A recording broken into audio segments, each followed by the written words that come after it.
Wow, I did not expect such a large crowd. If any more people had shown up, we would have had to hang him from the rafters. Wouldn't she have loved it? Your grandmother had an impact on a lot of people. This morning was quite a tribute. I'm back. Hey, took you all this time just to drop Faith at the airport? Yeah, well, she wanted me to stay until the plane took off. She's a little teary, but I think she's okay. Wow, you guys did a great job getting this place cleaned up. Yeah, well, it goes faster when you work as a team. Right, Daddy? Well, I think once we finish with this mess here, we should all sit down and start straightening out some of Granny Mae's affairs. And the first order of business, there should be your cousin's future. What's that supposed to mean? Well, you don't actually expect to continue living in Port Charles, do you?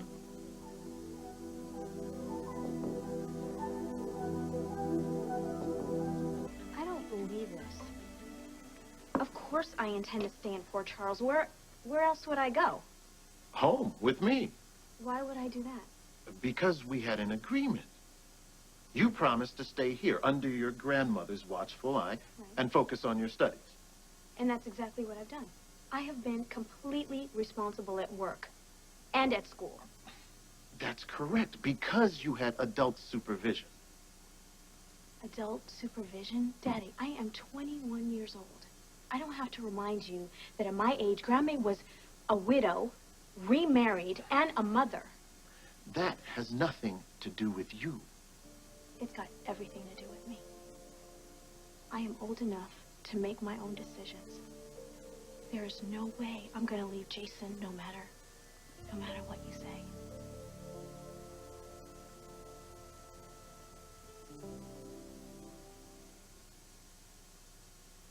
I suggest you watch that confrontational tone. I won't tolerate disrespect from my daughter, even if she is 21. I am not being disrespectful, Daddy. I am just sure about what I want. And moving back to Philadelphia is definitely not it. As long as I'm paying the bills, you can expect my input about where you live. Then as of this minute, you can consider yourself relieved of all financial responsibilities. Is that right? And where do you expect the money to come from? Out of thin air? Of course not. I can apply for a student loan and I will ask for a raise at the foundation. They're aware of my hard work, whether you realize it or not. I'm aware of the good work you've done. But things are different now, Keesha. With your grandmother gone, look, I'm uncomfortable about your living in Port Charles on your own. I want you home where I know you're safe. No, where I can be under your thumb, Daddy. Or is this your way of keeping me and Jason apart? That's it. That's it, isn't it, Daddy? This whole thing is about Jason. Well, I'm sorry. You can't stop me from being with him. Why does every conversation I have with you lead to a fight? Because, Daddy, you refuse to understand that I might have some ideas about how I intend to live my life. You are so quick to lay down the law. But you know what? It doesn't matter anymore.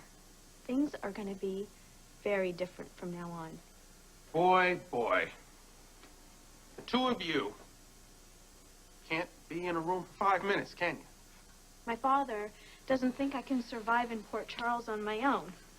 Uncle Dave, she's not going to be completely on her own.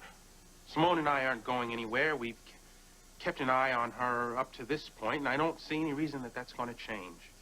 But it will change now that your grandmother isn't here. You and Simone have very busy lives. She's a doctor. You're a councilman. Plus, she has a small child to take care of. You see, I don't believe you'll find a spare minute in your day to keep track of Keisha's whereabouts. Simone and I are the double career couple of the 90s. We thrive on overload. This isn't something to joke about, Justin. And I'm not joking, Uncle Dave. We will find plenty of time to take care of Keisha. Besides, it's my idea that she come down here in the first place. And like she said, remember how unfocused she was in Philadelphia? Look at her now. She's got excellent grades. She's got a great job at the foundation where she's invaluable. Justice, thank you. But that's not the most important reason for me to be here. What my father refuses to understand is that I am not going to leave Jason. I understand. I'm just not sure it's the best thing for you. But I know it is, Daddy. I know it is. And that's what matters. Let's just say I were to agree to all this. Where would you live? Right here, at Ward House. If we're going to keep it active, then someone in the family's got to be here, right? And even if eventually we decide we have to close it down, then someone's got to stay till we figure out what to do with it. It's perfect. All right, enough. You've worn me down. If I were willing to give this a chance, it would be on a trial basis only.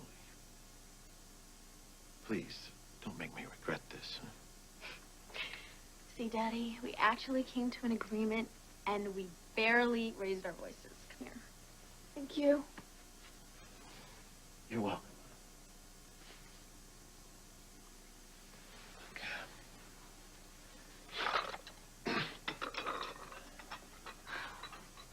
Hey, thank you for your support, cuz. Well, I think you were doing a pretty good job by yourself. I just pushed him over the fence a little Yeah, well, that push made all the difference. I would have hated to see him leave without saying goodbye.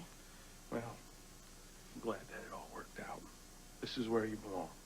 Hey, you know I would never leave Jason. Did I tell you? He actually said a couple words today. Well, I think that that's terrific. So what are you doing here? Why aren't you at the hospital? I will, as soon as I get all the dishes washed and put away. It's going to be my first real visit with him since the accident. I can't wait to hear his reaction.